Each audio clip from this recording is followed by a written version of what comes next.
Heyo, and welcome back to the LFC Stuff podcast. My name is Shane. Today I'm joined by the regulars, Josh and Dave. Say hi, guys. Hi guys. Well, Yeah, Dave's here as well. We're coming to you off the back of Liverpool 2, Spurs 1. Gloriously grindy fixture. And we'll also today hopefully be previewing Arsenal in the League Cup tonight and Villa at the weekend. But we'll start off with Spurs. A typically against Spurs game where they're just an annoying team for us. For whatever reason, they always give us problems. But we came away with, I think, a deserved victory in the end. Although there was lots of takes as to whether it was a tight game or not. What did you guys think? I'll let Dave go first. He was there. Oh yes, our resident go the game expert. well, I mean, if you look at Michael Cayley's expected goals model, football players can't use the head, it seems. But yeah, it was a dominant performance. I thought we were going to batter Spurs to begin with, to be honest. It exceeded my expectations for about 70 minutes. No, 75. I think we scored in the 75th minute. And then they got back into the game a bit. But overall, it was a properly promising performance, I guess. Especially given the scrutiny that the team was put under. Don't get me wrong, I don't think Klopp was necessarily vindicated in his selections. He may have been slightly with the Henderson goal, but well, he had a bit of a part to play in the Tottenham goal as well. But it was just kind of vintage Liverpool. It's getting to a point now where we may as well have a bit of a script while we're reviewing games after the fact, because it's just typically efficient. And it was just in terms of atmosphere at the ground, it was really good. I think it may have been because, well, I don't think it was only because we went 1-0 down, but there was a lot of that, as well as you don't start time wasting at 5 minutes at Anfield, because the crowd's just going to completely get on your back and it's not going to let go. And it didn't. And Spurs really did seem to wilt under the pressure. Whether or not the atmosphere played a part in that, I'm not too sure, because the team were quite good as well. But I think I was disappointed in Pochettino more than anything. Well, not disappointed. I was quite relieved in that approach to the game, but I was disappointed from a Spurs perspective that their outlook on the game was just a bit too negative. He lived up to that. I think Josh has coined it as well, the modern Mourinho name we've given to him. And yeah, but again, vintage Liverpool. I just found it funny how some of their time wasting tactics was resorted to literally trying to kick the ball out of the ground. I remember, I think Danny Rose conceded a corner in the first half, and he just absolutely smacked it as far as he could. It was a very strange performance from Spurs, I thought. I mean, they took the lead. It's very lucky. Lovren turned his back, and they get a lot of lucky things have to happen for them to score. He didn't turn his back. He actually squared up to it and it came off his head. Well, his head needs to be stronger, and Nah, I'm not blaming it. I'd put that on Henderson, but even then, it's still. I wasn't blaming Lovren. I was just saying that. Yeah. It was a description of what happened. He probably did all he could have done. He did.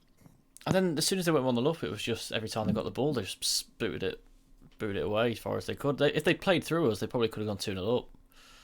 And they nearly did, obviously, in the first half. It was just. I just think a big team is in for a battering at Anfield at some point. The way we've played, I mean, obviously we beat Spurs 2-1, we beat Leicester 2-1, but both of them weren't 2-1 games. Hopefully the next team to come to Anfield gets an absolute hammering, which I believe is Manchester City. So yeah, we played really well, like we have done for the last few weeks, barring United.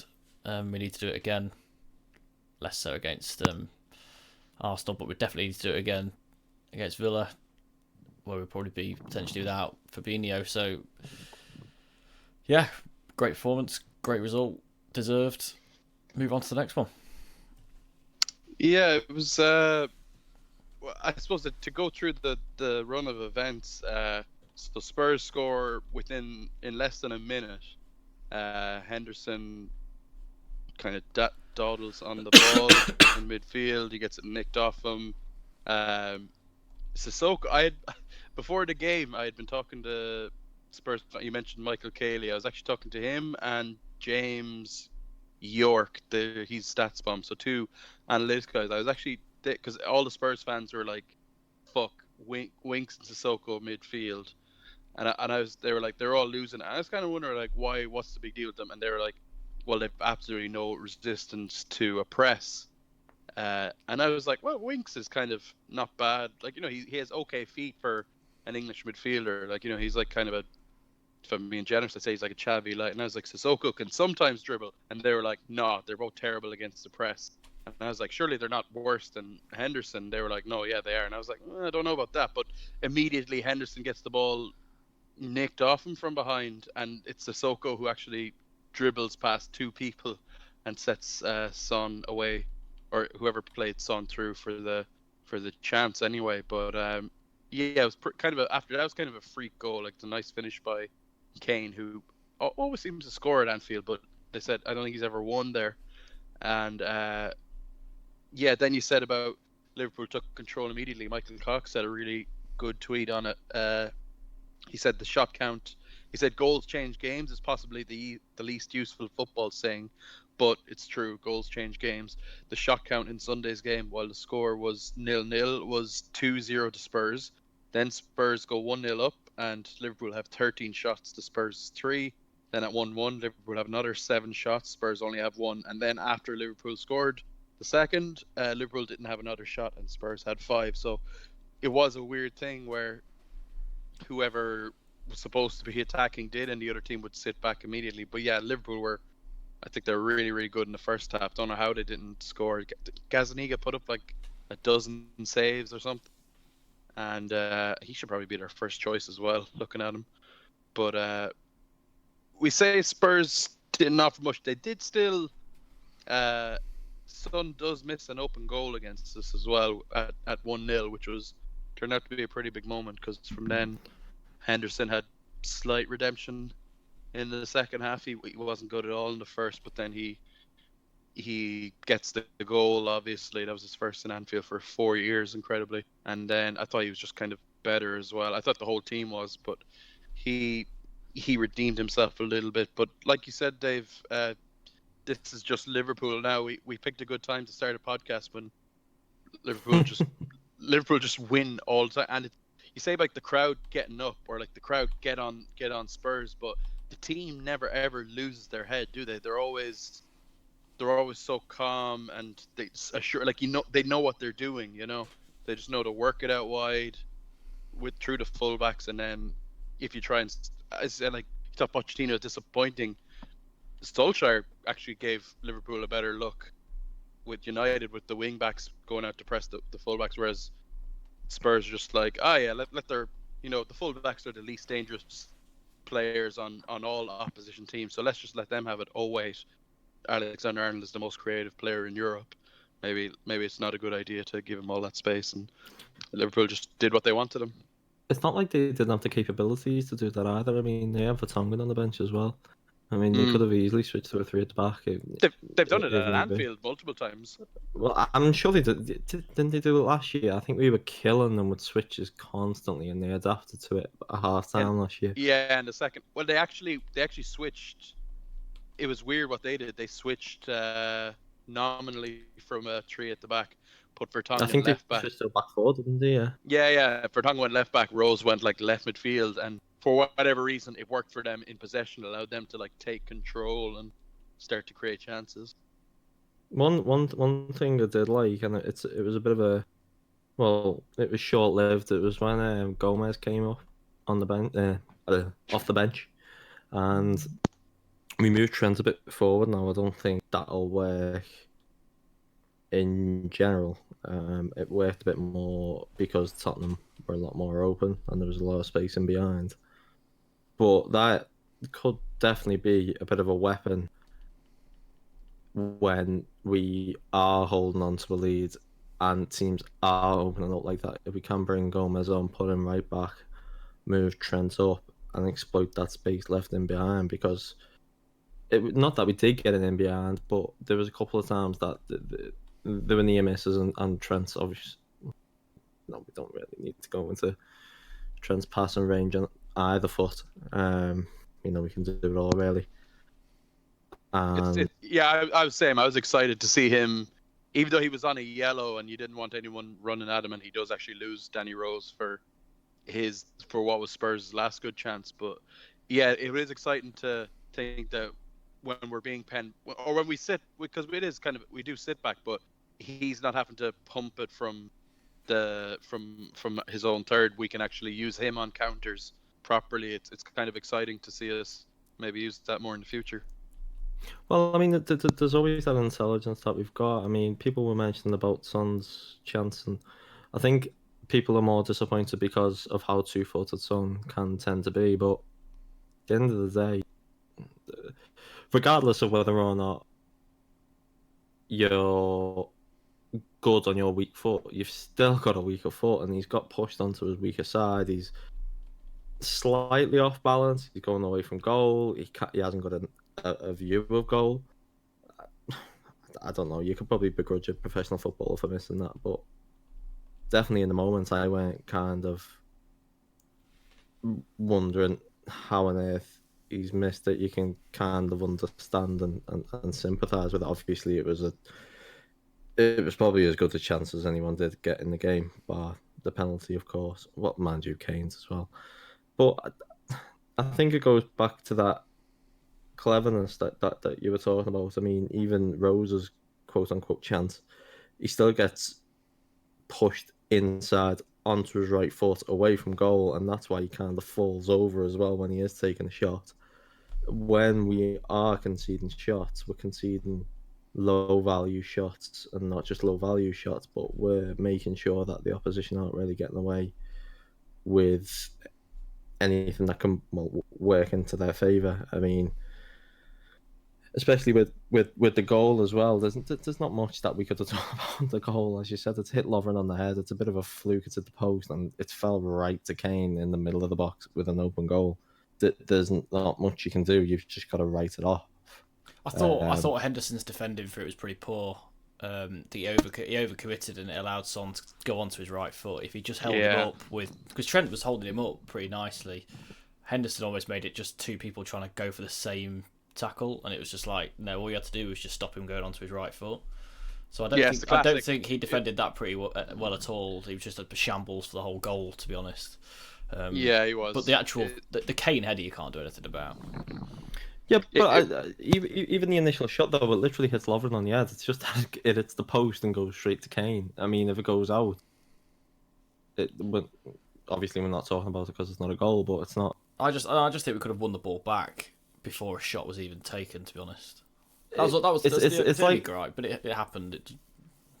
No, and I know. I think it's just outcome bias, though, because it happened with Williams' goal against us for Newcastle, where people were saying, well, why did Trent let him come in? Because he's a left back cutting in onto his right foot.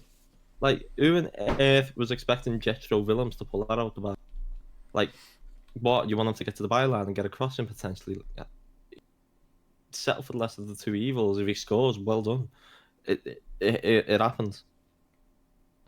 I just don't really think, bar the Son chance, where, I mean, I don't know. I haven't even seen it in hindsight, to be honest. Does Lovren overcommit for that, or is he just a really good ball by the keeper? No, he does a Lovren. He lets it bounce, then tries to deal with it, and it's just like, no, just don't. He did it 3 or 4 times in the second half, and it's frustrating because he's going to be in the first team now. And I'll actually say in his defence for that one, and I have watched it back. I do think it was a big let off. I'd expect Son to you know, like it's because he It's goes a around. big chance. Yeah, it is. Oh yeah, I think it was a big let off, but I think you watch it on the reverse angle where it's faced the because you kind of watch it in real time and you're like, oh right, Son's through. Oh, there he is, and he's hit the bar. It happens so quickly. Gazzaniga hits a fucking. He just like volleys it out of his hands. It's a fucking unbelievable. And it was like they showed as well that he was Spurs' most creative player, both in terms of chances created and the quality of the chance. He just fucking boots. Maybe you could say like, oh, maybe Lovren should be deep or whatever. It just fucking boots, and Lovren's like, it's a bit like those Ederson kicks where you're like, Yeah, how it is he? moved in midair. Yeah, it swerves as well. You're like, how has he kicked it that far, that hard, that effortlessly? And all of a sudden, like Lovren's like, oh shit, and he's got Son who's lightning. It just bounces and it just runs in behind them, and it's kind of kick where if Allison did that, like the LFC account would have already fucking tweeted it out like midweek and be like, "Stop it, Allison," or whatever fucking shite captions they're using. But like, it was a fucking outrageous kick. Like he just kind of Pepe Reina style as well, just volleying it out. And but yeah, because it's Lovren, and you know as well that Gomez at least has a fighting chance of getting back because he has that recovery pace. Whereas Lovren, once you're in behind, it's good night. Gomez would have made the same. I'm not gonna say mistake. He'd have done the same Gomez thing as probably Lovren. Yeah. So Yeah, it's harsh. It's harsh too. It's harsh. Matip and Van Dijk might have dealt with it. Them two wouldn't have done. So it's harsh to say that, you know, it's not something Gomez would have done. Well, no, just because not that he wouldn't have made the mistake, but that he would have had the pace to. Oh no. I was just saying in terms of that's where the Gomez has got an advantage on Lovren. He's quicker, but in the original bit of defending, it probably would have been the same result. As you say, he would have had the pace to at least put Son under a bit more pressure. Yeah. But as we know, we still want him starting over Lovren by the time City come to town. But I don't think he will. So yeah, neither do I. It was my issue with Lovren against Genk. I mean, as little as it was, all game he had his arm up appealing to the landsman, and I mean the rules in Europe for a start, they're not going to stop it. And you know it's going to be checked anyway. If but they do score. Of all players who are going to compromise an offside trap, Dejan Lovren is the one that's going to do it. Like he just seemed nervy to me in that game. Don't get me wrong. Everyone likes to get on Lovren's back. You know, I don't think. Obviously, he fucks up for the Genk goal, but at the end of the day, he then gets past Gomez as well, and that goal shouldn't happen from there on anyway. But he just looks nervy, and there's no amount of good performances against big teams. Don't get me wrong. I don't even think he put in a good performance against Tottenham necessarily. I don't think he was. Well, I don't know whether you can say he's bad because of the one error, but it's yeah. I was done with the guy a year ago. He's now somehow back into the starting 11, and well, yeah, he should be the fourth choice, and it looked like he was for a long time. And you're sound with that because there's an argument. Yeah. There's an argument he'd literally be starting for City. He'd have got a lot of games for City this season, both because of their injuries and because I don't think their centre backs are up to much either. But like, yeah, this kind of he's our Otamendi in the he in is the case that you know 6-7 games out of 10 they do what they need to do. It's just you remember the mistake they make when the opposition scores, it's always, and you drop points because of it. He should be last resort, and he's not basically. Is there any word on why he's ahead of Gomez? Because Gomez has been crap whenever he's played. That's why. But I read as well that, I can go almost kind of allowed out Gomez. Sorry, Gomez against Salzburg was an absolute disaster. Yeah, but on the one hand, he's played like 4 games this year, coming back from a broken leg, so he can. But it's probably because Lovren's a bit more experienced. You know, Gomez has just got to work back into it because you know Klopp's going to take one look at a performance against Salzburg and go, "I can't trust you now." Then because Virgil was crap that night as well. To be fair, but Gomez is only 21, so he's got he's got to kind of just. But is there any word on? Because someone actually said to me on Twitter that or else I read it. It was like that apparently he's been crap in training or Yeah, something. that- Which is that I was think the- that's that just was the 2 plus mirror. 2 equals 5. That was to the be honest. mirror, Yeah, and that's just not worth. I think because there's that lots is the usual reason. Like people are like, oh, why is Origi coming in ahead of Sturridge last season? It's like, well, because Origi's just going into training every day and he's a workhorse, and Klopp's a sucker for that. Klopp did explain it the other day about Lovren starting and Gomez not. It was just Okay. he wants the experience in there. That's it. Yeah. You got to remember this is a period of the season where we've got to try and extend our lead at the top or defend a 6-point lead. You know, experience is quite big. It's quite important for someone like Klopp who gets hard for experience. So he probably just thinks the same with Cater and Chamberlain. It's not the right time for them for Gomez to be playing, which is unfair, but you know it's the way it is. Yeah. Well, that was anyways the events that took us up to 1-0, and then Henderson, I suppose our eights have a bit more leeway to get in the box when we're chasing the game. He sneaks in around the back off a Fabinho dink, and it's actually a nice finish in the end on his left foot. I thought we were better in the first half than we were the second. Personally, we created more chances. We did create more, but Gazaniga was just kind of getting. We in had the way more of control of the game. Second half before we scored the second goal, they couldn't get out. Yeah, well, that was the thing as well. We ease off, and they suddenly realised, well, they can't sit back anymore. So and Ndombele came on for that. I thought Ndombele was really, really good. And I was like, why is this guy not starting? Like everybody kind of knows that he's like supposed to be really good, and he has to be better than Winks Sissoko. But he came on, and I was like, thank fuck this guy wasn't playing, because he was just like. I thought I know you don't think he was so good. I thought he was just like. I just thought that our approach just let him do that. I don't think. But he was doing this thing. When he came on and did that spin and pass thing, I was just out to the left. I mean, he didn't make it. It was just like it was more of a like Jesus fucking Christ! Do you want to be more polar opposite to what they've had though? Like fuck me. He wants to prove a point. He also took a shot from the centre circle. So for that, if I'm the manager, I'd tell him to fuck off after that. We were wide open. You know, everyone was on one side. He was on the other. We were wide open. All you had to do was play a forward pass, and they were in. And he's had a shot from 50 yards. It's gone straight to Alisson. I think he was good enough that I can excuse that, because Pochettino wasn't happy with him. So yeah, I saw that, but that's like the Poch thing. That Poch, it's kind of like he's like their Naby, you know, where like fans are screaming for him to just play every minute, but the manager, he doesn't yet offer the dependability. Although he is like their record signing, I think there's a bit more burden on him. It strikes me as somebody who Pochettino didn't particularly want. And it's been forced on him a little bit. Poch wanted Sissoko, didn't he? That was the whole reason that they lost the analytics scout guy that they took from Southampton. They got him in, and then Paul Mitchell. Yeah, they got him in. I think we mentioned him on this before. They got him in, and then between Poch kind of wanting, because I don't think he has a great eye for players, and then Levy doing his Levy thing of like signing them at the end of the window for an inflated fee, and Mitchell's like, well, you brought me in to like, you know, find you really good players, and you've just signed Moussa Sissoko for 30 million, and he was like, fuck this, I'm off, and he went to Leipzig, where they just get like prospect after prospect in. But he said though. Sorry, just a quick word on Moussa Sissoko. He is probably physically the most physically talented player I've ever watched live. He's freakish. Honestly, like the way he covers ground and pushes people off him, and yeah.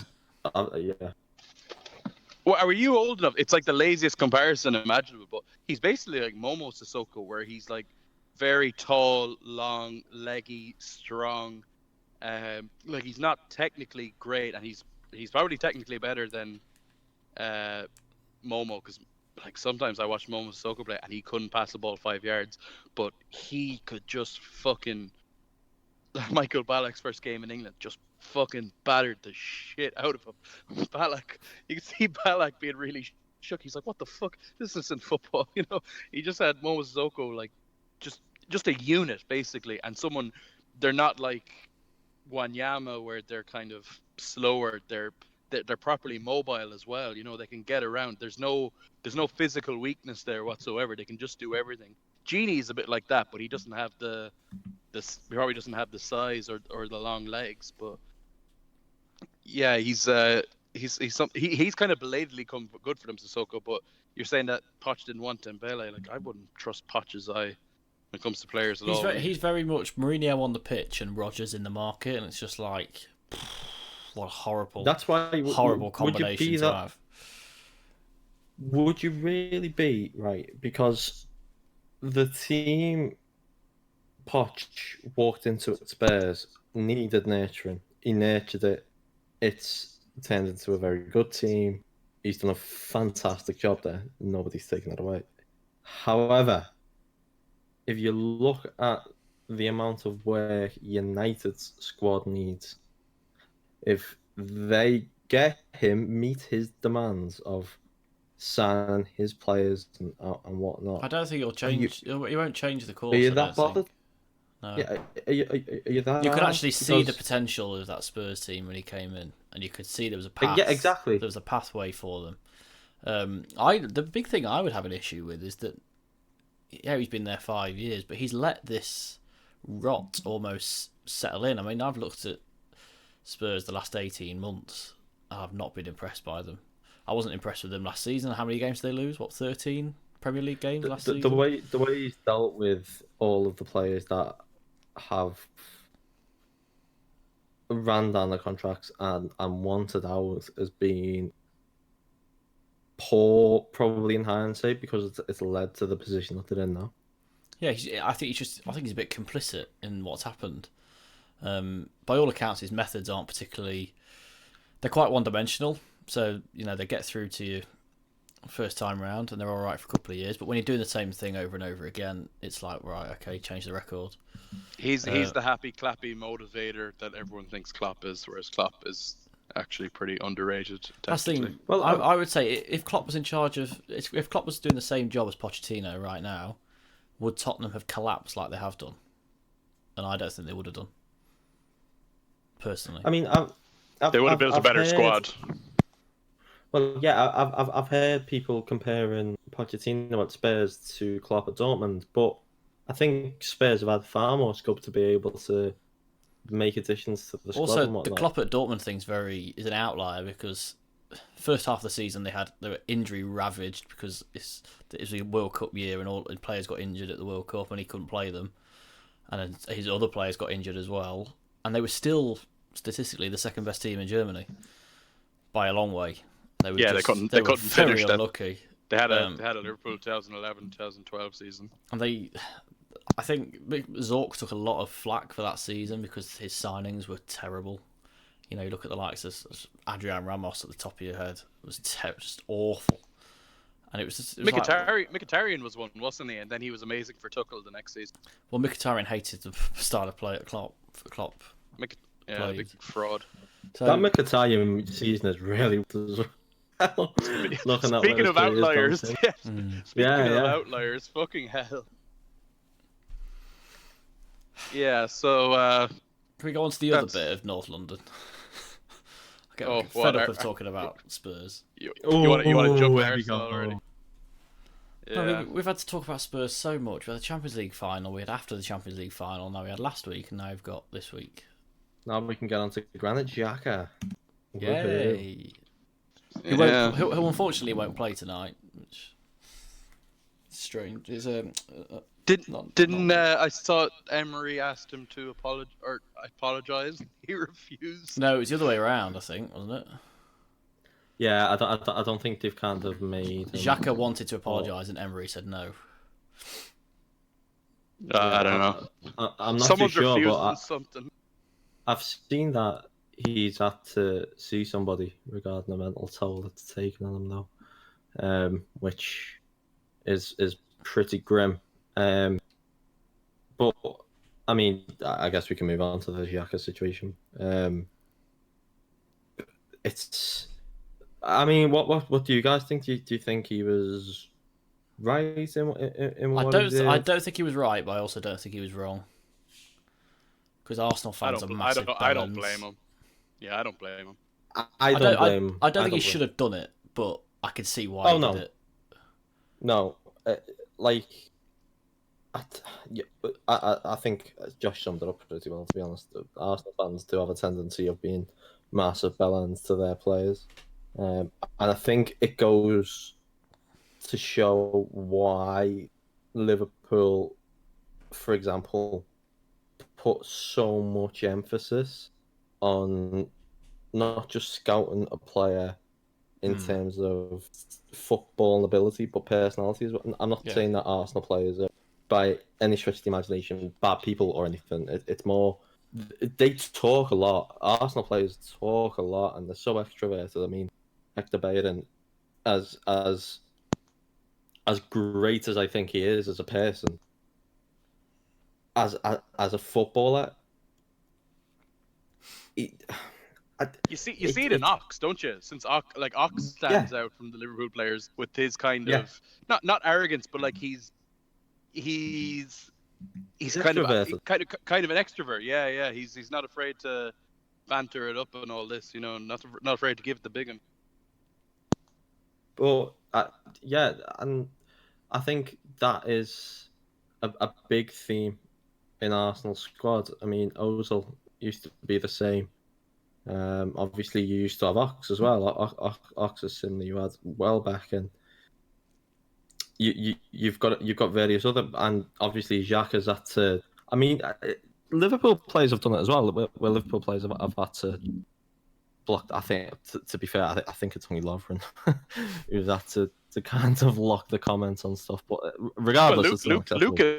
Lucas was booed off the pitch like 10 years ago, or not booed off the pitch, but he was booed by our own fans. But then again, that was a time when a lot of Liverpool fans were fucking a lot of the Anfield, like they were booing the manager. They were booing when the team went top of the league after drawing 0-0 home to West Ham. Like it was a pretty fucking narky time. Yeah.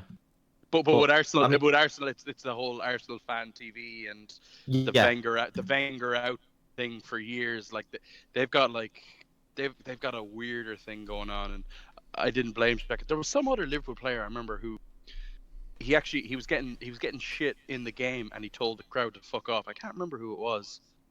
I feel like it was a few years ago, but I was kind of thinking like, yeah, fucking go on. Like I love any time a player like even gives the finger to the opposition fans, because I'm like, they're chanting fucking all kinds. Like, if you said it in the street, or like you wouldn't say it to them in the street, but as soon as the player gives like one iota of it back, you have people like, oh, you shouldn't have done that, or the fans go even more ballistic. Like Adebayor running to the Arsenal fans, like, the Adebayor one's the perfect example because he got like banned for 2 games after that. but like, there's lads like fucking rushing down as if they're going to get on the pitch and do what? What the fuck are you going to do? Like, it's so it's like this weird subculture thing within football. Like and I'm always like, fuck off, will you? Like, like I believe in like because I know it's an escape for people and you want to go voice and this and that. And if you watch players underperforming and all this, but like what are you going to do that you wouldn't do in this? Like, you want to, it's just like the internet where people like talk shit or act hard because there's a barrier there, so you can, there's like a safety thing that there's no way you'd say to a fucking professional athlete in their face, like. Well, I mean, listen, the people, and this is what annoyed me so much with so many ex-pros coming out and giving their opinion on it, as though their experience compares to Xhaka's in any way whatsoever, because the demands on footballers are completely different nowadays. Completely different. Like, just you or I can have as valid an opinion on this as ex-footballers purely because of our experience on social media, whereas they've got the experience of receiving this on the pitch. It's 24/7 for these guys now, and to have a good portion of the 60,000 fans there booing you off the pitch, they've no doubt being called all kinds. He no doubt gets called all kinds all day on social media, because Granit Xhaka has never been in Arsenal's good books, really, has he? Since joining, he's pretty much the epitome of recruitment gone wrong under Wenger. he's just been bear the brunt of everything. He's the captain now, and good on the guy. Personally, good on the guy. I don't really think it was model behaviour, but I can't really begrudge the guy either. Well, I think he'll probably leave in January now. I think his future's done at the club. But I think it just summed up the whole. It was Arsenal in a nutshell. That whole. People were laughing when Emery gave him the captaincy. They're like, "Oh, this is going to end well." We didn't think it would get this bad. Is it like 2 games he's officially been captain and he's been booed off the pitch? But it's on Emery's head because he's put Xhaka in this position. Because I think Xhaka probably knew he shouldn't be captain, and Emery's put him in this position in the spotlight. That it's unfair on him because he's not the right person who should be captaining Arsenal. And Arsenal players aren't players, they're characters, basically.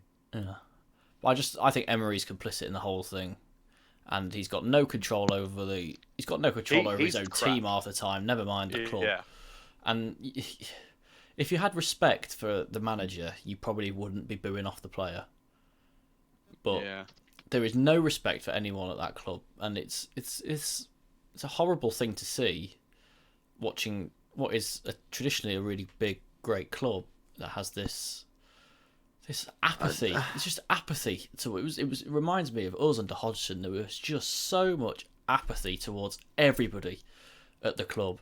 The manager didn't like them. The players, who cares?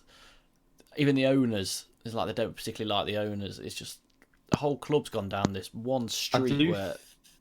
Yeah, go on. I do think Arsenal fans do have quite a big sense of entitlement though as well. Like, look at their attendances for Europa League games and whatnot. I mean, it's shocking that there's hardly anybody there. They don't seem to think if it's not kind of worth their time, then, well, quite frankly, they're not going to support the club.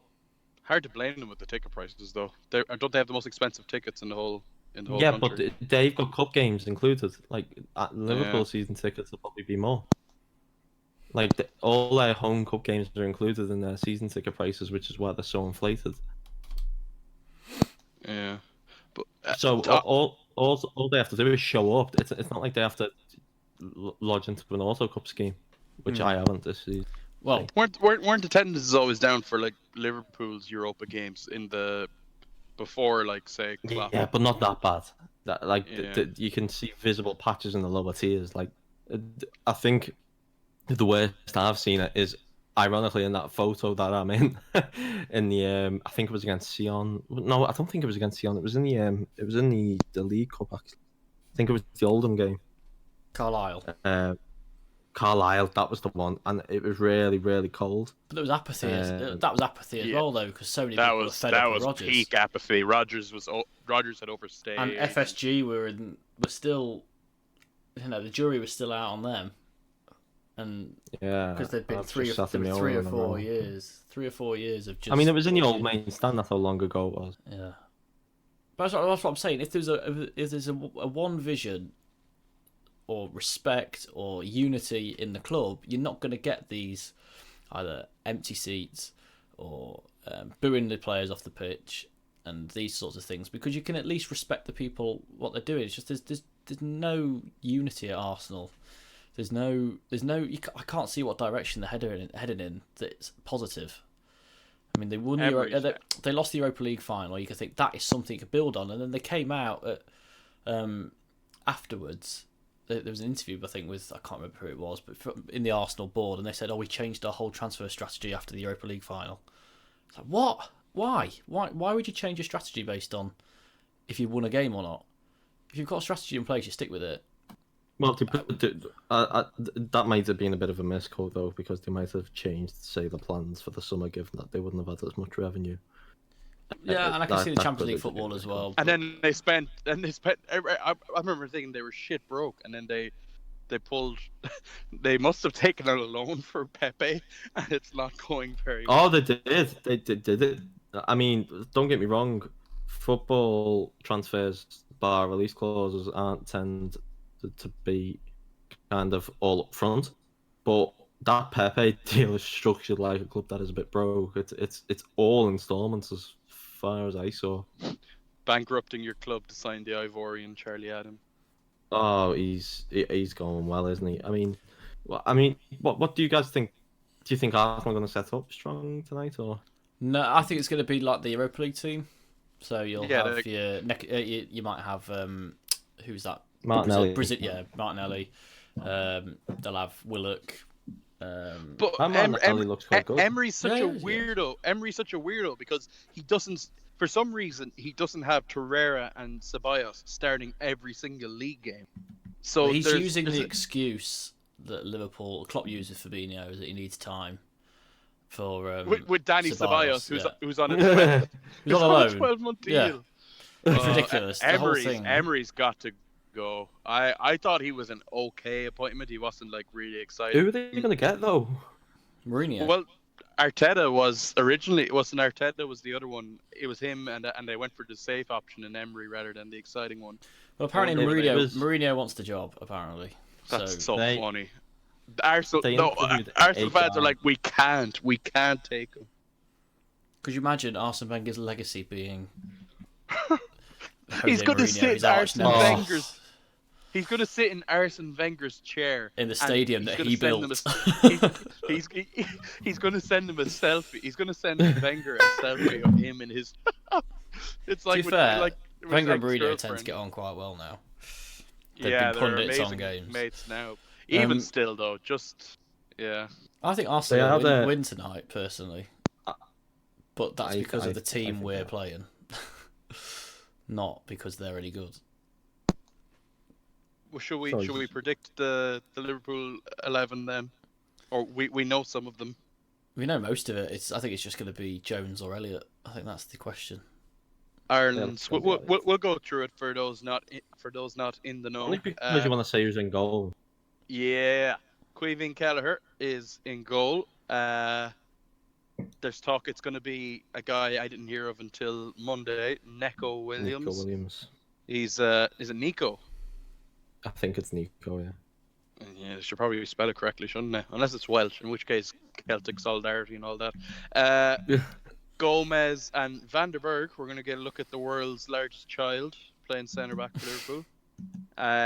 Talk is going to be Milner left back instead of one of the two that we have. I don't know if that's just to have a bit of experience in there. I think they're just both coming back from injury, so it's a little bit. Larousse and Adam Lewis. Yeah, I think it's a bit too soon for them. Plus, it's that's a shame. Arsenal. It's Arsenal as well. You don't want to throw them in. Lads, it's Arsenal.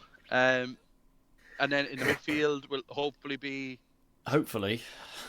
Well, it'll be Ox and Naby, I assume, and then who else? Lallana behind them. Oh, the Nobbler. Oh yeah, he's a six now, isn't He's he? a 6 now. Yeah, he decided to score a goal at Trafford just for. Yeah, it makes Just for them. that goal even funnier. Do you know what? He's the sixth that he scored that goal. I forgot about that. I actually don't think he'll play Lallana as the 6 because it's Arsenal. I've got a feeling he might play Naby a bit deeper. Yeah, we'll see. Just won't because we? because he can defend a bit better than Lallana can. Yeah, and then the reason we're all tuning into the game tonight is to see Harvey Elliott. He was fucking unreal against MK Dons, and the hype train is fucking leaving the station. So watch this guy while you can. And then who'll be the other two? Jones and Brewster. No, Origi and Brewster. It'd be a bit unfair on Jones because I think He was unfair ba- on Jones. the under 23 Jones captain. literally got man. I don't think Jones literally got man of the match. Not that he deserved it over Elliott in the last game, but Sky gave him man of the match in the last round. So Yeah, he was. And he really was in the last good. match. yeah, I really enjoyed him. And then Brewster wasn't good at all against MK Dons, but I think he could play Elliott on the bench. I think he could put Jones. he Jones could get with- sacked if he could get sacked if he does that. Well, it'd probably be Linda's getting sacked because he seems to be taking the forefront of the League Cup duties. He was in the press Yeah, and again, wasn't he? he's given it the oh, we have to be careful with him because he's 16, and all that does is just get me more hype. So good job, Pep. Pep Linders was very good in the press. Yeah, he's great, isn't he? He's definitely taken over from Klopp. I think. He's great. He's great. But Klopp's doing what the Sir Alex Ferguson used to do, and it was just not care about the League Cup at all. I remember and go on the piss. Ferguson used to go scout games during the League Cup, and whoever was assistant at the time would take over. So I don't think we'll ever reach that stage because Klopp, I think, has made it clear he's not asked about scouting games at all. Yeah, Klopp's off drinking. Like, yeah, it was like last time it was like, oh yeah, Pep's just, Klopp's in Milan for that thing. Now he doesn't even have his Klopp. Yeah, he's off. He's off. he's having his teeth done. So yeah, Pep's in the hot seat today. As I said on Twitter, though, it's a shame he hasn't got a big Lego in Spanish, otherwise he would have got a Samley article about him. Poor Pep Linders. No, good Pep Linders. I don't want anyone to have any. Well, true. I don't want him to have any. But media at least we're not getting any quote out of, oh, Pep told me to cross on the floor to the player that's 5'6".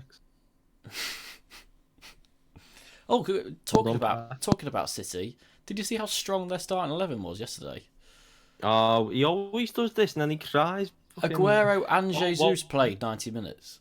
I know, he always does it. He overplays his team even though he's got a ridiculous squad. And then he started Otamendi as well. I mean, do you think Klopp would have done that?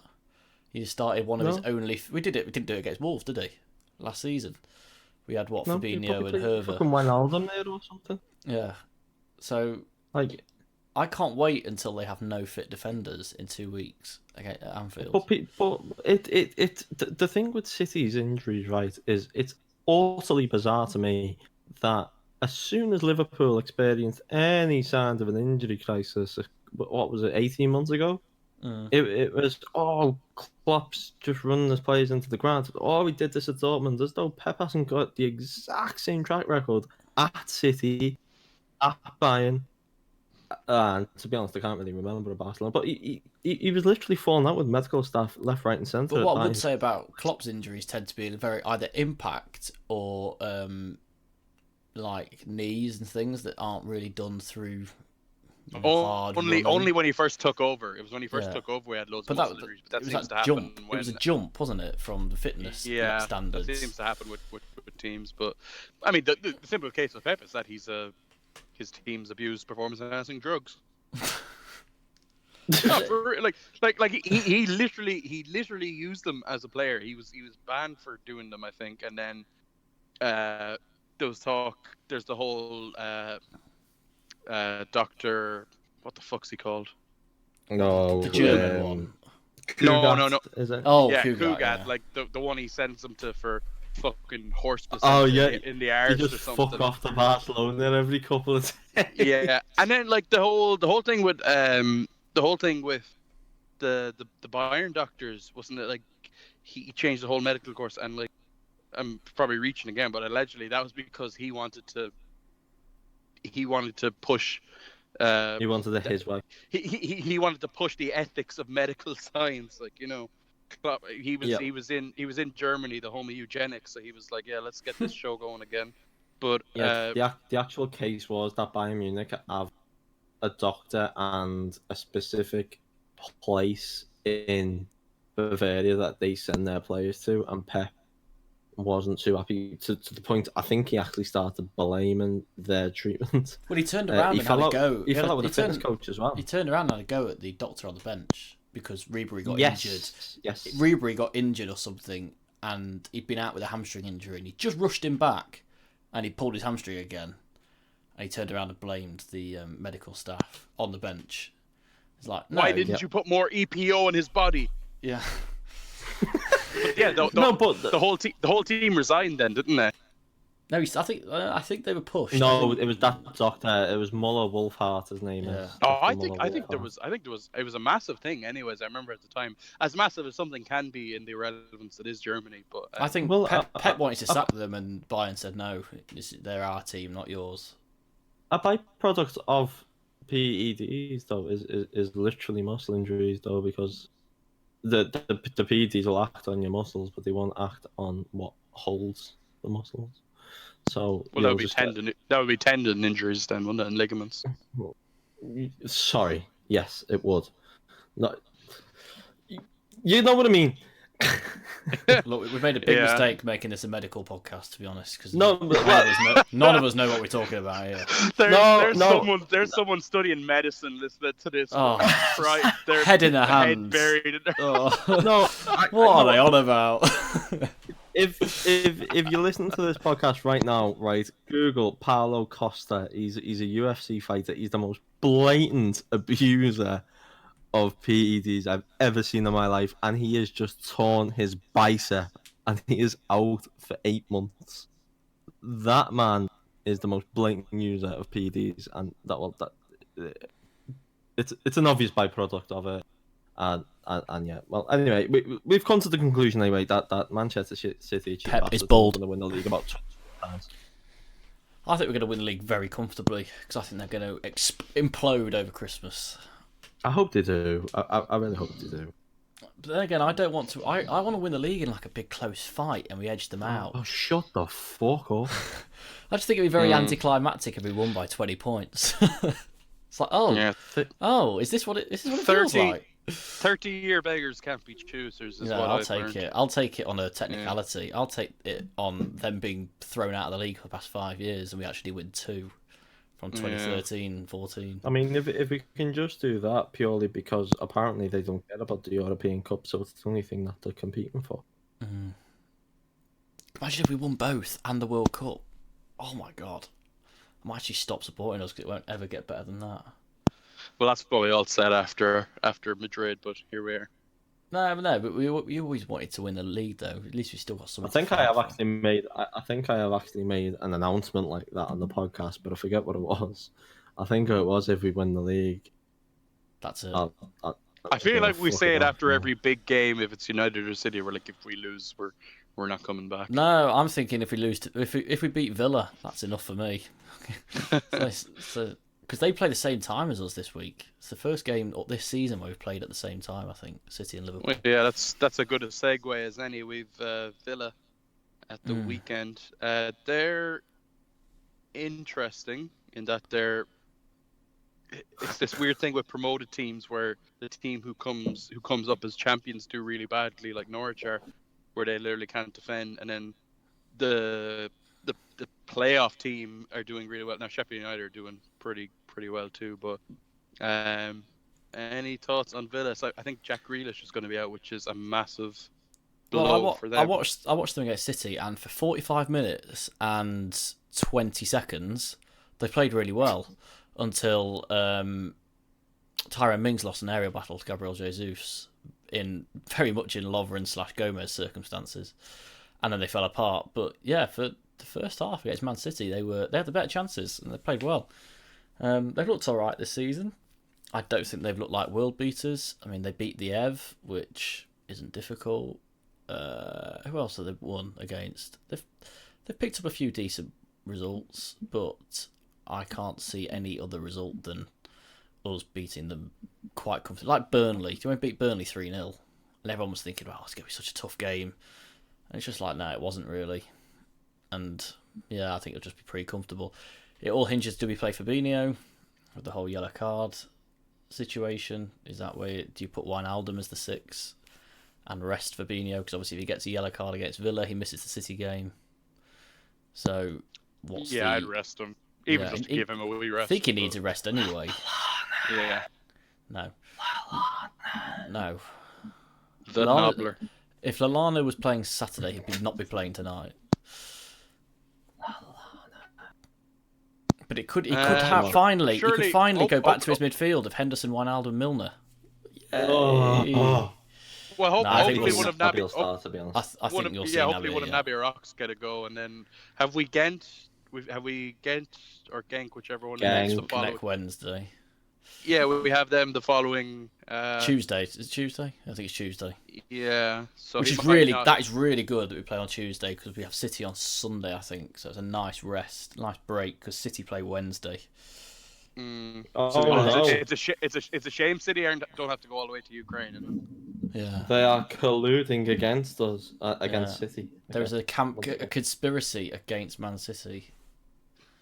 Yeah, now everybody boo the Champions League anthem. Boo. Boo. So yeah, Villa. Is there much of a preview to do with them, or do we? Well, it do we depends. think I about just it? think. If Jack Grealish is out, then we're going to beat them quite comfortably. If he's fit, they might score. That's about it. Villa Yeah. just feel like Villa are just such a mishmash. Like they've got a guy who had a kid of 14 playing up front, and then another one at 16. Will What? that be you not Wesley? know- did you Would not that be know Wesley, this? by any chance? No, Yeah. I know about it. What does that Oh. have to do? I what knew does about that it. have to do with Well, anything? I mean, they've then got their homegrown star who thinks he's a Peaky Blinder. You've also got a guy called Marvelous in the middle of midfield. You could have just said they've got a record-siding Brazilian striker who's I suppose they're trying to find like a spiritual successor to Benteke. No, he had his first child at 14. You know, he's fertile. Like what? Oh, they've got such a mishmash. The striker had a kid at 14, but their goalkeeper's in his 30s, doesn't have any kid. They've got a guy called Marvelous playing in the middle of midfield. They're just a weird team. They do, yeah. Yeah, Marvelous and apparently Camber. he's from what I've seen from the. I think it might have been. I can't remember who did a piece for StatsBomb, but it was just saying that the guy Marvelous is like apparently he can't pass the ball, but he's like he's getting through like mad defensive work for them. Well, they sing a racist song about him as well, which is Right. I think Yeah. I think every club has somewhere along the line this season a racist song about a black player. But It's they the actually worst. they actually said that John McGinn is his master. It's like, oh dear, that is such a bad line. I mean, talk about bringing slavery into football Oh channels. God! They didn't just sing about his penis. No, it wasn't about. It wasn't. slavery. I don't think anything was about it. It was just. They are, and may Allah forgive me for uttering this word, from Birmingham. They are. Hey, I'm from Wolverhampton, so shut up. Are you fuck? God, that's I tragic. am. Yeah. I Like, mean, they are dense. They are really dense as people. Yeah, Bromies, aren't they? Mm. But yeah. What any predictions for the score then at Villa? 3-0. Yeah, I like that show. 3-0. I actually don't. I think he might not play Salah because of his ankle. Just give him a bit. Yeah, of a break. that came up again against Spurs. He trained on Monday though, so he's all right. Yeah, well, all the rumors were that he wasn't going to start. Obviously, that fucking Chowdhury did a number on him. But Yeah, I wouldn't be playing Salah personally. who are you starting then? He'd probably put Origi with Mane on the Yeah, left. it's Origi on the it's left, Mane on the right for me. it's literally only Origi, isn't it? Aston Villa have got a derby tonight as well, and then a derby the week after.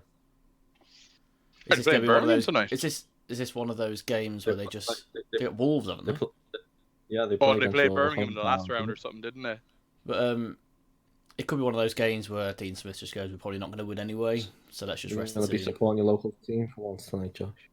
No, I'll be supporting my actual team when they're playing instead. Right. Yeah. Even though I did say to Shane that I might watch a Chelsea game instead. Oh, like, what's wrong with you? Yeah. I was about to say. I was like, hang on. No, don't worry. I'll be watching Liverpool because I'm quite excited for the team that we're playing. Along with the 14-year-old father and the guy called Mark, also got an Egyptian guy called Trezeguet. Yeah, they have. Yeah, he was quite good against City.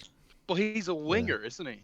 Yeah, right wing. Yeah, and they've That's also so- got Douglas Luiz, who had possibly the worst haircut I've ever seen in my life. Earlier in the Do you know, season. it was really strange. Do you know the Douglas Luiz signing? City, Yeah. Guardiola said They spent so long trying to get him a work permit. Then he got one for he went Villa. I to- don't. Yeah. Is it because of the transfer fee? Um, I think no, because if then it's surely. I thought if it was over a certain amount or something like that, you get a special. No. I think. Was that hang just a on, shit let me- excuse then? No, when you've got to have X amount of youth caps. I think he might have. Yeah, work Klopp permits are youth fucking caps. weird, aren't they? They always have been. Yeah, They're Going back inherently to the days of Mark racist. Gonzalez and all that crap. he also played 2 years for Girona before he went to Villa as well. So I don't know whether that might have had something to do with it. Strange one. He's quite good. I've seen him. He's in my fantasy team actually. Don't know why. Needed a Fucking cheap hell, so midfielder. shite. Dave, what's your prediction for the Villa game?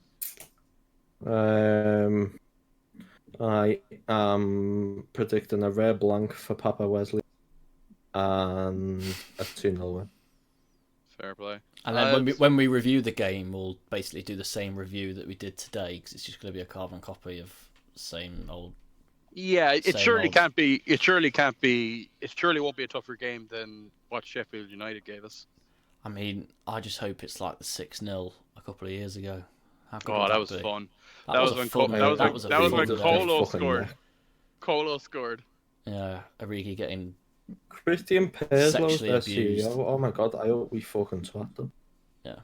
I don't rate Yeah. Dean Smith that highly, to be honest. He's very hot and cold. He'll win 5, then lose 5. So I just think we're gonna. I think he's very Clearly, naive. he's Dean Smith is a puppet regime. It's Big JT that's running the show. They're not a bad defensive team, to be fair. Really. They give up a lot of shots from what I've seen. Like a lot of shots. They were lucky That's to why be- your man. They were lucky That's to why beat your man Everton. Marvelous has to work overtime for them. But yeah, I'll say 3-0 as well. We With didn't the have football- predictions for the Arsenal game either. Is that because we don't care? Well, we predicted that. We predicted the 11. The score is Yeah. incidental to I think we'll be. to I think the we'll spectacle. lose. I think we'll win, depending on the team Arsenal put out. If they put out like I know Ozil's Herrera playing. and Ceballos, we might have a hard time. Yes, Ozil. They're gonna make Ozil earn his 400 grand this week, or He's captain. Sorry, apparently. just off topic. I mean, I think we're done. Have with we the been actual on football topic? arc, To be and honest, we'll probably get to like crisps and stuff in a second, but it's eggs this week, is I think. Hell yeah. Actually, there is a Has crisp anybody question. seen the Neymar Instagram posts with his mum? Yeah, I think it's been explained. I've seen that it's the just references. A bad Instagram translation. Oh, hang on. Have you seen what his mum posted? Oh. Does it say receiving Neymar or something like that? Or... No, it says love being crushed by you. Oh dear. Neymar just needs to stop posting pictures of his family because it just seems to go wrong every time. I don't know whether. Listen, it was a photo I saw on Twitter, so please take this with both a massive pinch of salt and an asterisk next to it. Anything you say, I take with a pinch of salt, Dave. Fair enough. I saw a photo that was, I think it was off one of his Instagram lives. Yeah, I think I know what you're going to talk about. And it was obviously Gabagol. Yeah, I know. Many people will know who Gabagol is. I think he got his Neymar's sister knocked up. And well, they're a couple anyway.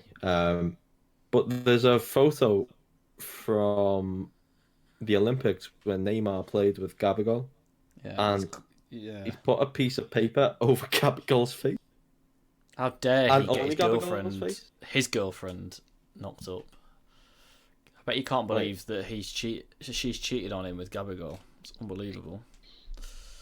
Well, the only thing I saw in reference to the Gabigol thing was when the kid is born, it's going to be like this, and it was from an old WWE match. It was Eddie Guerrero and Rey Mysterio fighting over the custody of his son in a ladder. Like that's going to be Gabigol and Neymar when the son's born. Neymar. They need to go on Jeremy Kyle and see who Well, the that father makes is. that makes if we're following if that makes Gabigol is Robert Baratheon then to Naomi Lannister. I don't understand anything you just said, to be honest. Let's Game of just Thrones? move on. No, is that not cool No. anymore? Let's just move on. Yeah. Okay. about Fair that. play. Listeners' questions. You mentioned there's a lot of food-based ones. Yeah. Josh, You asked one. Not on the podcast. I did, for one I week, did. And all we get is food questions. Yeah. Well, we'll get our food aficionado Sam McGuire asks, favorite type of cooked egg and why? Probably scrambled. But I do like a boiled egg with toast. Scrambled egg and boiled egg are weird because they're at the complete opposite ends in terms of Yeah. you could eat about 10 scrambled eggs and not feel full, but if you have like one, if you just eat one boiled egg on its own, it's like the most filling thing ever. I'm a big fan of eggs. I'll have any egg. Yeah, same. Cooked. They're great. Don't like egg mayo though. That's more the mayo than anything else. Dave must have some disturbing opinion on eggs. Dave, do you microwave your eggs? His silence is making Actually, me so I nervous. microwave my scrambled I eggs. microwave my scrambled eggs, yeah. Yeah. Yeah. I don't have time to put them in the pan and stir it and things. They are a lot nicer out of the pan, but They are nicer out of the pan. I don't think I have any crazy. Oh bloody hell! what's your favorite type? What's your favorite type of cooked egg? Know what I do like? A boiled egg in a cup. Hmm. In a mug. I like boiled egg on curry. Well, what do you mean a boiled egg in a mug? Well, you boil 2 eggs, put Yeah. them in a mug, get a spoon, and mash them up in the cup, and then eat it out. Oh, that's a bit weird. That's a bit 3-year-old. Yeah. What do you mean, bit for you? What the fuck? It sounds baby like food. it sounds like your mum's feeding you now. And the plane's coming in. The train's coming into the station. Open wide. What do you mean? That is baby food. It's like eating mashed up banana.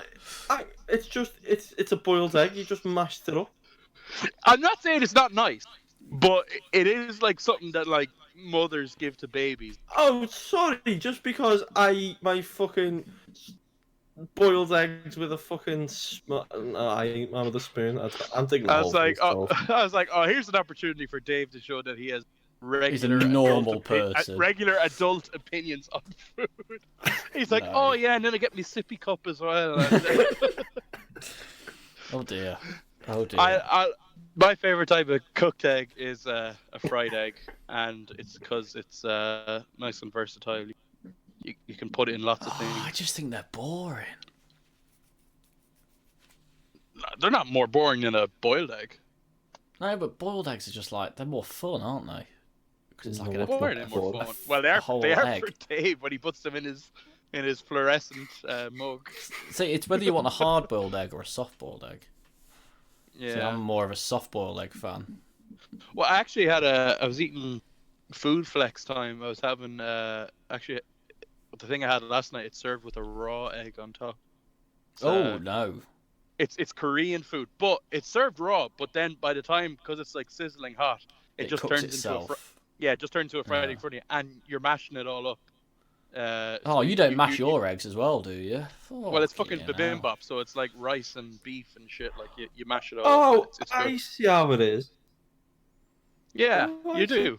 Yeah, but That's what I for you to mash your yeah, fucking eggs but up. he doesn't do it in a high chair with a bib. Yeah. Off the kids menu.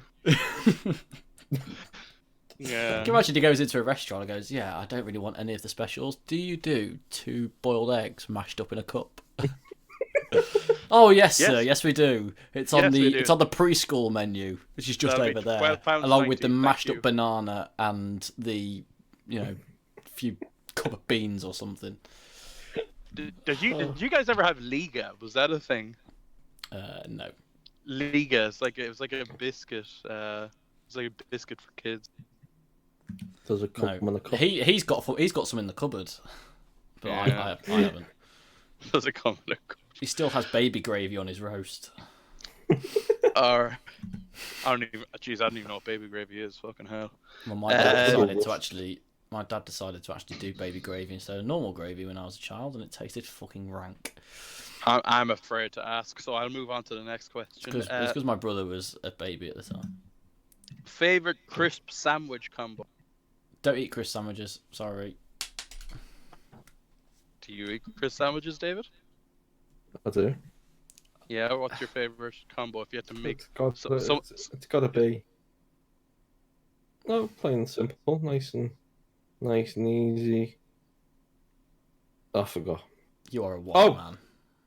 I know it. Yeah. Fuck, I forgot again. Oh no, cheese and onion. Yeah, what Cheese Walkers onion or crisps. Walkers. Yeah, cheese onion walkers.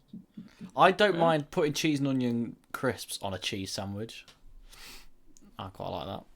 Don't normally have it. Very Well, rarely have it. there was people on my timeline the other day saying, there's people on my timeline saying that salt and vinegar are the best. They're talking about Tato specifically, because Irish Twitter, don't you know? They're Salt saying and that vinegar is the best flavour. they're saying that salt and vinegar is the best flavor, but they said for crisp sandwiches, cheese and onion. Cheese and onion's a great sandwich crisp. Yeah, which Yeah. I'm actually not sure, because I actually had crisp sandwiches weirdly a couple of weeks ago for the first time in years, and it was because I had there was a multi pack of Walkers lying around, not Tato's, because I love the royal family, but I And Gary Lineker. I had both of them, and I still think the cheese and onion is good, but I fucking love the salt and vinegar because I just like the old tang it gives it, you know. I know what you mean. Because I butter it as well, like, so I don't just like stick it in plain bread. I put a little bit of butter on, and then chuck it in. But yeah, that's such like I don't know how big a thing crisp sandwiches are in the UK, but I know that they're big enough in Ireland to the point where Aer Lingus started selling them on their flights in like crisp sandwich packets. So it would be like 2 slices of bread, a packet of potatoes, and like a little yolk of Kerrygold butter. Like that's how big they are in some parts of Ireland. Yeah, that's Irish culture for you there. Wow. So learned I hope that something. answers your question, JWK14, about our favorite crisp sandwich combos.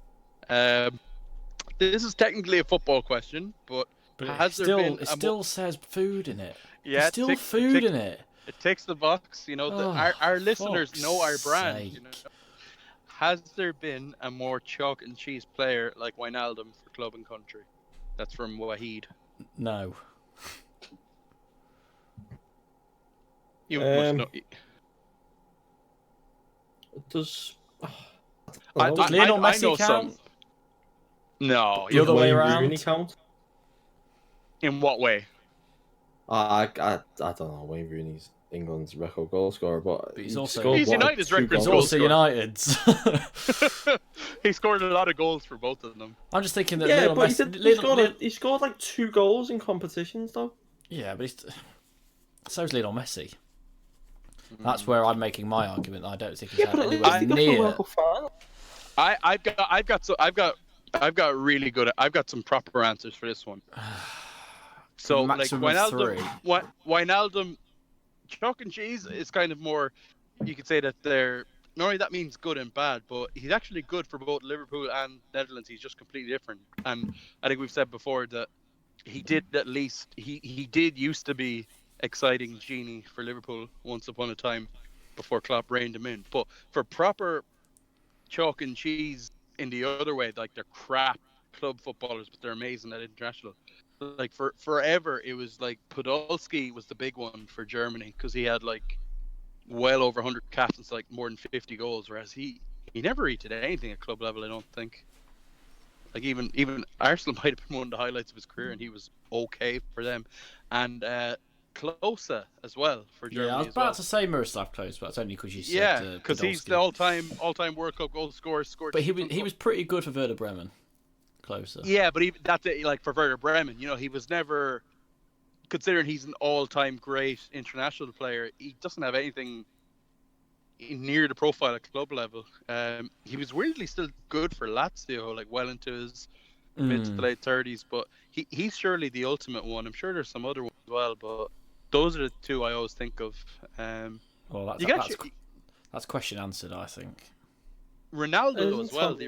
You could argue the original Ronaldo, because he was just amazing for Brazil, and like he was good at club, but his club career is still like really underwhelming in terms of he spent his peak at a crap Inter Milan, and then he goes to Madrid, and he went there after they'd won Champions League, so he won nothing at Madrid, and then he went to AC Milan, he won nothing, and yeah, he had like a really, considering like some people consider him the most talented player ever, the best non-Messi player ever, and he was amazing for Brazil. And he was the top scorer before Klose, and he won 2 World Cups and got to another final. But he did fuck up. He didn't. He just had a really unlucky club career, I'd say.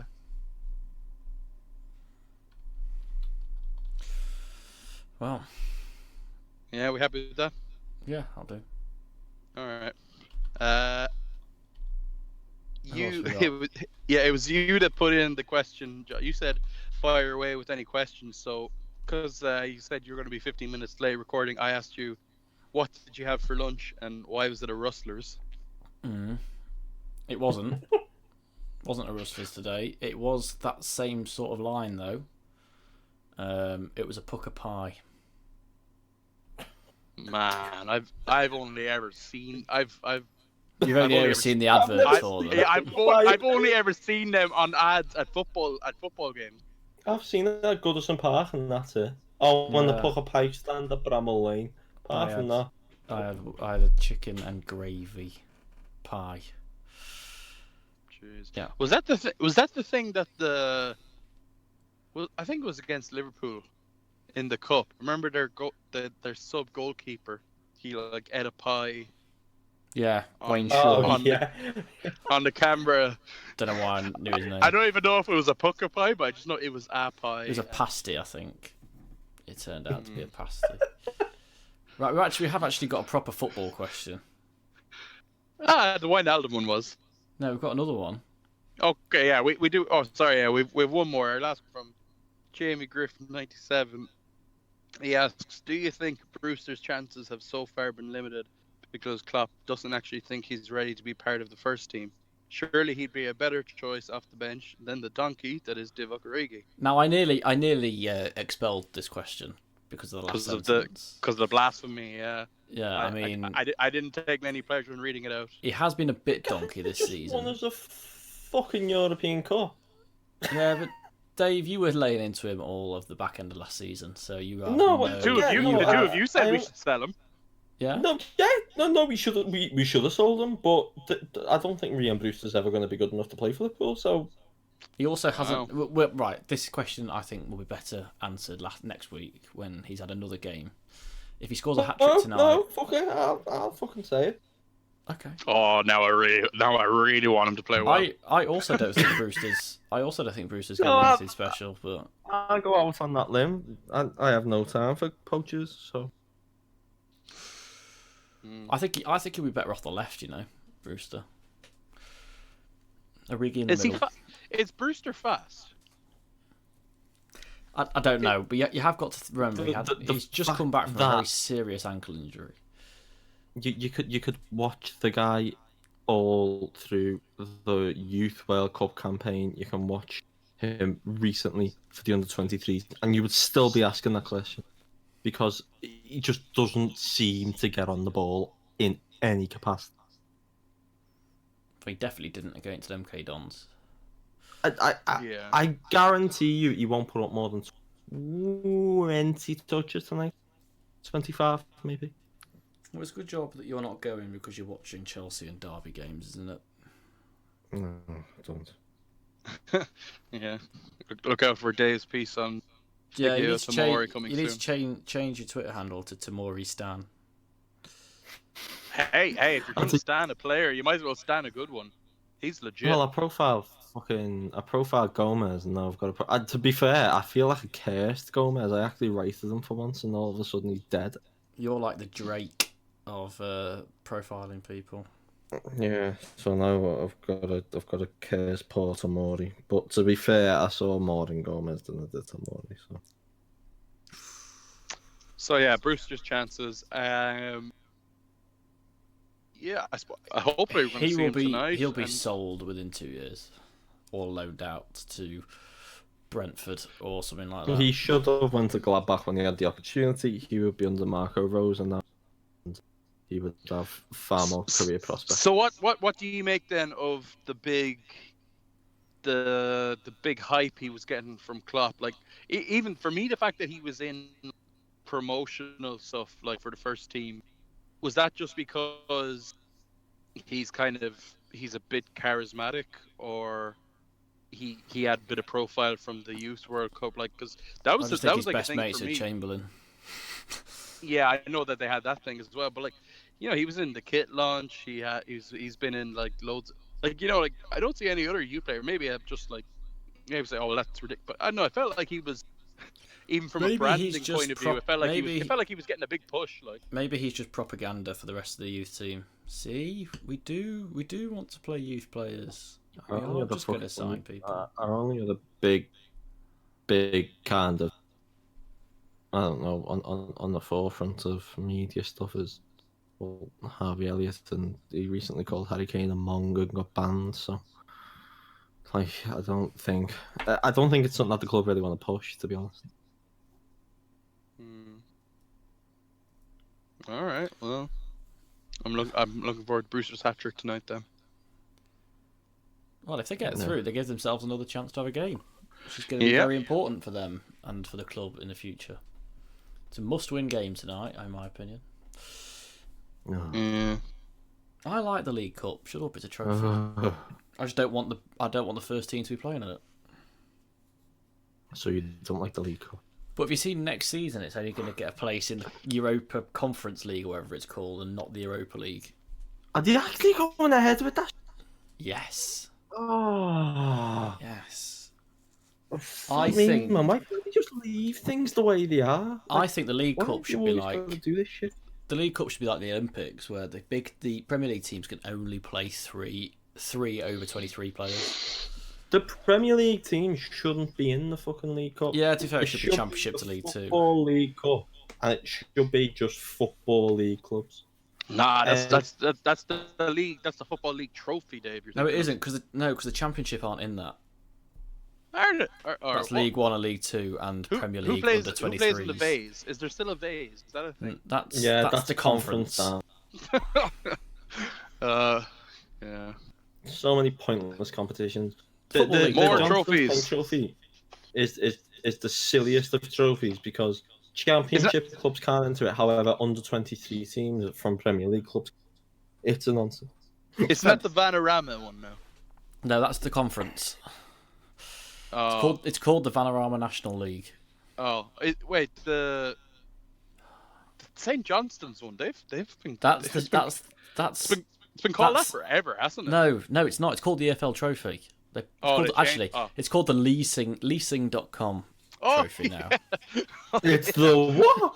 It's the leasing.com trophy. Competition for landlords. Mate. I mean, Liverpool played at the Wham. Liverpool played at the Wham Stadium yesterday, so surprised you weren't there. Yeah, well, on that note, I think we've probably hit our Wham quota for today. We got battered at there yesterday. 5-2 by Accrington. Bloody hell. Yeah. So yeah, that's all chatted. from us. Hopefully we might get this out before the Arsenal game. If I'm not, doing then, it straight away. Our predictions will look even funnier. But I'm looking forward to watching Chelsea against Ajax. Yeah, we'll be back after the Villa game and the big one. It's the big one. If you want to be a guest, let us know. That'd be quite fun. Yeah. We might get some people on to preview the big one that is. Should we get Jordan Luke McDonald on? So I can go on the concert. Yes. I was gonna say, is there any City fan we got on who is fucking prick? In fact, should we get Sam Leon? Don't have to get him on. Can someone do me a favour and just like clip this and just set at Jordan McDonald, just saying, "Hi Jordan, you're a twat." Dave, remember when you had to go at me for being for calling people out on the podcast? Yeah, but he deserves it because he's a cunt. So. Well, that's the last word on that. He does that thing where he tweets something that's very, he's meant to ruffle a few feathers. He ruffles the feathers. They snap back at him, and he deletes it and pretends it never happened. I hate that. We can get to a quarter of a century of episodes, and then I'll stop it. He's the tweet leader. I know that guy. Yeah, he's crap. Yeah, he's the tweet deleter, the ball games fan. He used the Divock Origi racist banner to promote his own essay on racism and why that was racist. It's like, fuck off. And basically defended Bernardo and Pep. Yeah. He's a City fan. What do you expect? Yeah. Anyway, We Shane, close it up, Jesus. we would never do such things, like when the No. Moise Keane thing happened and we did a special on it. Anyway, that's all from us this week. We'll see you next week. The big one, City. Hopefully here we'll be sitting pretty with 3 more points and on to the next round of the cup. Till next time, ta-ra! Bye bye. In a bit.